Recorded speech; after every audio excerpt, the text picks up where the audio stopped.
Thank you all. Assalamu alaikum, good afternoon, good to be here. Can I know who is here? Do we have teachers here? Do we have teachers? Can somebody raise their hands? Do we have parents? And do we have students? You better lock the door. I don't want anybody to leave. They're in trouble. Because normally when I'm asked to come and talk to, it's about students, so they're just students there, I talk to them, no parents. Then I meet parents, no students. Then I meet teachers, but no students. First time I've got everybody, so we'll have fun today. Thank you for inviting me. This is very important that I share with you what's happening to us and what's happening to us tomorrow and day after tomorrow. The world has changed drastically in the last few years. Let me tell you about myself first. I am in technology for 45 years. I've done nothing but to build systems, design networks, big systems, develop big software, big solutions around the world.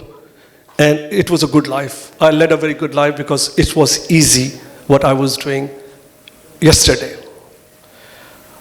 I remember my journey for first 20 years in IT, in technology, in computerization. Things moved very leisurely, very slowly. There were new generation of hardware, new generation of software was coming in. So we were good at what we did. We were able to just build new systems easily. Next 20 years, things started changing rapidly. Things started coming to such a speed that it was very difficult to keep up to that speed. Internet came in. Suddenly, internet changed the way we used to live, the way we run the world, the way we learned, the way we dealt with each other. Internet changed that. That was a big change. And we enjoyed that. Still, life was easy. Life was good. There were jobs. There were lots of jobs available. We were easy to find jobs. There were, you could study anything at all, you'll get a job. Well, just a few years ago, things started changing and starting to getting out of control. And now we are in an era where tomorrow things will be totally different than today. Well, most people keep talking about future. Well, future is today. We are in the future. There is no more future. Today we are in the future and we have to deal with it. What's going to happen? Let me tell you that first.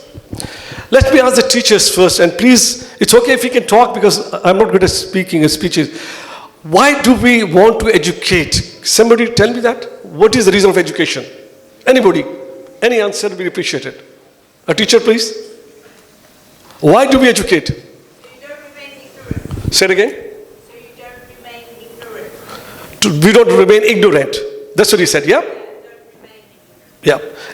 Parent, why do you want to educate your children?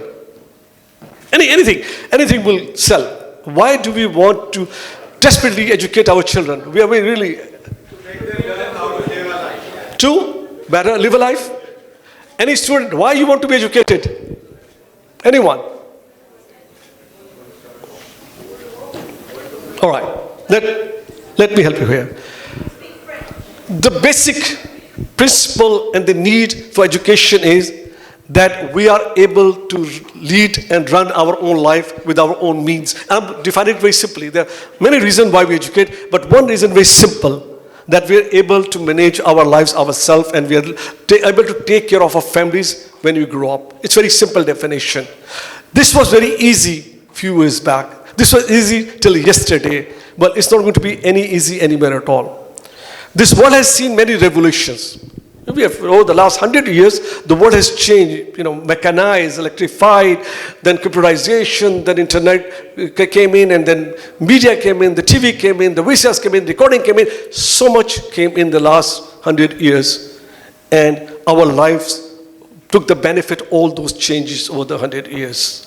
And every time when there was a change, people said, oh, we will lose jobs. This will take away the jobs. And when we started computerization, computers will take away the jobs. We will have a problem on the other side.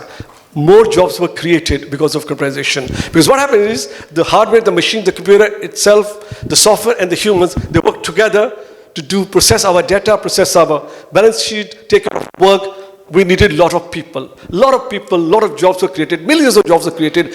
That was the best time in the world for the last 30, 40 years. We saw millions of jobs created.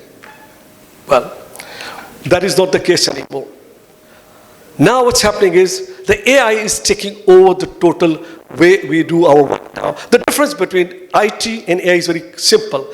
IT was based on people using the machines, getting the work done. Beautiful. Millions of jobs were created. AI, on the other hand, AI is machine and machine itself work between themselves to take care of what we do. Now that is a very different perspective to understand what's going to happen now. Jobs which we did yesterday will not exist today and tomorrow. Gradually, we're going to lose out the jobs which were there yesterday. Millions of jobs are gradually being replaced, and in fact not replaced. We don't need the people to do the jobs. What we have got is machines ran by AI agents to take care of a lot of the processing which humans did in the past. Most people argue with me, in the past, with AI, we'll create many more new jobs. New jobs will be created. Yes, new jobs will be created, but in a very small number, because machines are doing most of the work the humans were doing till yesterday. New jobs, very few. Old jobs gradually will be disappearing and will not have those jobs. Now, this is a good news or bad news for both the kids sitting here. It's very critical for parents to understand what's going to happen to their kids tomorrow. They have to start preparing the kids for the new world, which is already here. We have to do that. Biggest issue I see today, parents are not able to understand, realize how important it is for the kids to be able to use the devices, which they call smartphone, and be able to use the tools which we call AI tools. They have to use that. I keep arguing with parents, I keep talking to teachers. Not many people are able to understand and comprehend what's going to happen now. Only two jobs will be left in the world as we go forward. One is the people who are building new AI tools, new hardware. These people, and they're a very small number. They're high-end engineers, they have high-end machines, and they will create new AI, new tools, new ideas will be coming out, very small number. But then the second job is only people who can use AI to do their jobs. Doesn't matter what you do. You're a doctor, you're a lawyer, you're a strategist, you're an analyst, you're a clerk, you're a secretary, you're a content writer. If you are not able to use AI tools, you will be redundant, you will be irrelevant, you will not be needed, you will be not employed, you will not be nowhere at all. That I can assure you today. So what do we do with our kids? Even my son, Saf, is 11 years old, and people keep asking me, SG, they call me SG, what should we, teach our kids? How do we prepare them for the jobs in 5 years' time? I said, even I have not real clear picture of what Saf needs to learn, so he is valuable, he is relevant when he comes to professional life in 7 to 8 years' time, because the world is changing so rapidly. So what can we do? We can do is to make sure that we prepare our kids for the world which we are entering already today. With the teacher, I like to make you understand. See, our education system is built on retention, memory, we remember. We remember, then we go and give the exams, and the exams are given basis of retention. What we remember, we write it down, and we're judged on the basis of what we remember. Well, that is changing already. Now it's about extraction. If we can extract, we will be better than others. We have to understand that now. It's all about extraction. The information we used to remember the height of the mountains, the highest mountain, the deepest sea, the cities and the flags and things and the wars and the dates. We should remember those. We were taught to remember those. We were taught to retain that information in mind. And if you don't remember, we won't be able to pass our exam. Well, that need is gone already. Now it's about extraction. If we can extract information, we will be smarter than others. That's the key of today's world. Doesn't matter, as I said, what you do. Doesn't matter what profession you got. If you cannot extract, you will not be able to do your job. It's simple as that. You're a content creator, you're a digital media person, you're a designer, you're a web developer, you're a software developer, even a doctor needs to make sure he or she can extract information so it could be a better professional, better doctor or better physician, whatever that is. We have to start changing the way we teach. We need to start understanding the need of extraction. We need to change, we have to bring in the tools. We can't rely on the books anymore. Books are printed once and they're printed after 6 months to a year. Every night when I sleep, I know what's happening in the world. But when I wake up after 8 hours, the world has changed completely. There's so much change happening in the 8 hours of my sleep that I'm confused and puzzled. How do I keep up with this world? How can we keep up with those books? Those books are getting irrelevant and redundant because the information they contain, they have, is not of today. It was of yesterday. The information has changed. The way things are done has changed rapidly.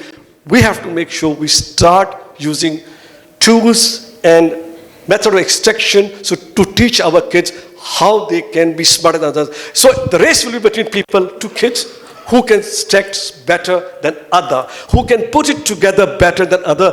That kid will be better than that kid. Not that they are intelligent, they may be same intelligent, but the ability to extract information is the key to our learning better, ability to do whatever we are doing better than other. That's where the change is now happening. And we as teachers and then parents, what I'm requesting you to make sure your kids are using the devices. See, we always keep everybody, oh, these devices are harmful. They're not for the kids. Kids are using it for the wrong purpose. I'm sorry, I don't agree with that. These are the devices they will need for the future. These are devices which will teach them to live this world, to be part of this world. I was sitting with one of the meetings with Chief Minister, Shabasi was Chief Minister 10 years ago, and he was announcing laptops. 50,000 laptops for the students, and beside me there was a professor from Punjab University sitting with me, and he said to me, oh, look what he's doing. He's giving laptops to the students and they will use it for the wrong purpose. They will go to the wrong sites and they will learn bad things. And I just looked at him. If we start thinking that way, that the machines, the devices we give to our kids will be used for the wrong reason, then good luck to our kids. When internet came in, there was a big hue and cry, oh, kids will be using it wrongly. I remember TV when it came in first time. There was a big hue and cry, oh, TV will destroy the moisture and culture will be destroyed and our culture will change. But, we lived on and we grew and we, become better. This is where the world is. These devices are now a need of the day. We have to teach our kids how to use them, how to benefit from them. Yes, they could be seeing things they shouldn't, but then we have to teach them, we have to show them how to use them better, how to extract, what to do. We give them assignments at home. I give assignment to Seth regularly, go and get me this information. And he goes and come back to me with all the data I need. You have to do that same. Every day, just give them a small assignment. Let them go extract information. It's about history, it's about geography, it's about political, what's happening in the world, what's happening, what did the Trump said, what did that guy said, why two countries are fighting. You have to ask your kids every day for small assignment. Please start doing that. Let them go back to the device in their hand, the smart device. Let them come back to you and then explain to you, exactly the question was. This is how you have to do every day to get. Otherwise, your kids will be left behind. This world is rapidly changing. It's not in our control. The bad news is that population will be 9 billion in next 5-6 years. The jobs will not be there. This will be a very chaotic place. The AI is a monster which we will not be able to control. We will see a very difficult time in 5 years' time from now. 2030 onwards will be a very difficult period for job market and people.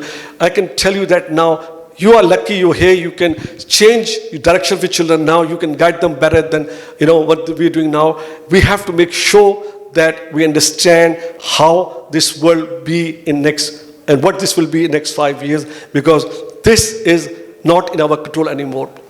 Otherwise, school like TNS, beautiful schools, very good teachers, I meet them regularly, good institutions to be our kids with. But I do request the teachers and yourself, we have to start taking it very seriously now. China has already mandatory from class 1, year 6 of the age, you have to start with AI. UAE has already done that. Year 1, AI, you start with AI. You have to take away the books. These books are redundant, irrelevant. They don't have up-to-date information data. They're past. Even they were printed 6 months ago, they're old. They don't include what's happened last few days back. We have to start. We have to change. We have to acknowledge. Otherwise, I assure you, we'll regret in few years' time. We were lucky. We had an easy time. 20, 30 years ago, life was so easy. Not anymore at all. NETSOL, I started myself. I didn't have any money at all. Started the company myself with nothing at all. Was able to build a global enterprise. That was easy. Not anymore at all. Not anymore at all. This is be different. But yes, there's so much to do. There's such a gold mine waiting for us, provided we understand how we can use the tools, how we can extract, how we can, groom our mind to learning. It's called prompt engineering. We start doing that, and we start at a very young age to do that. I can keep talking about, bad news, but, this is the way this world is. And I wanted to make sure that, I get to talk to parents and teachers and students at the same time that kids, you have a beautiful world waiting for you coming. It's a very different world. It's a beautiful world. But you have to make sure you get hold of this world by being in control, by making sure you're able to use your smart devices in a very smart manner. You're very lucky that you have these devices. Who has got smartphone? The kids? Everybody has a smartphone? There you go. This is the most powerful tool you can have it. It has got so much power. Start learning. Yes, I do enjoy reels, I enjoy jokes, I see clips, I do that, but then I do a lot of work every day on my phone. This device is the key to my learning. Every moment I'm going through it, I laugh, I have fun, but I learn every moment. If there's so much coming out up there, it's open to you, it's free. The information you get is free, it's accessible. You have to make sure you start using it, you start learning from it, you start making sure you retain it, you make sure that you remember how to do it, make sure you know how to extract it. Interesting is about extracting is that every time you start prompting, you ChatGPTs and others, you learn and ChatGPT learn from you, and you can do better. Every time the way you question, the answer will come out. It's all about depending how you question, the answer will come out. So all that, guys, ladies and gentlemen, this is what I wanted to share with you. But thank you very much for inviting me. TNS, thank you very much. Faculty, everybody, thank you for listening to me. I didn't want to talk about the difficult time, but it is important that we understand. Thank you very much. God bless you all.